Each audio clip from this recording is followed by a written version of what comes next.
আসসালামু আলাইকুম। এরকম মেঘলা দিনে কি অবস্থা সবার? মেঘলা দিন বলতে কয়েকদিন যে গরম, ওই তুলনায় আজকে একটু মেঘলা মেঘলা ঠান্ডা, তাই না? সেই দিনে কিন্তু আমি বানিয়ে ফেললাম অনেকগুলা আমসত্ত্ব, কাঁচা আমের আমসত্ত্ব। কিন্তু কোনো পাকা আম না, কোনো রোদ্রে দেওয়ারও ঝামেলা নাই। এইভাবেই এখন ফ্রিজের ভিতরে থাকবে 1 সপ্তাহ পর্যন্ত। আমসত্ত্ব কে কে পছন্দ করো, আমার মতো দিয়ে ফেলো। আর এই যে কিন্তু আছে আমের মুরব্বো বানিয়ে নিলাম। এখানে আমি এখন চিনিটা দিব, চিনি দিয়ে বেশ কিছুক্ষণ রাখতে হবে। আমের মুরব্বা কে কে পছন্দ করো, বেশ খানিক চিনি কিন্তু লাগবেই।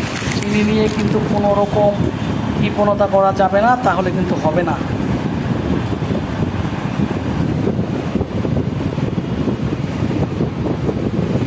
হয়ে গেল আমার কাঁচা আমের আমসত্ত্ব এবং কাঁচা আমের মুরব্বাগুলো কিন্তু কেসতে অনেক সময় লাগছে। একটু তো ঝামেলা করতেই হবে, ভালো জিনিস খেতে হলে ঝামেলা করতে হবে না?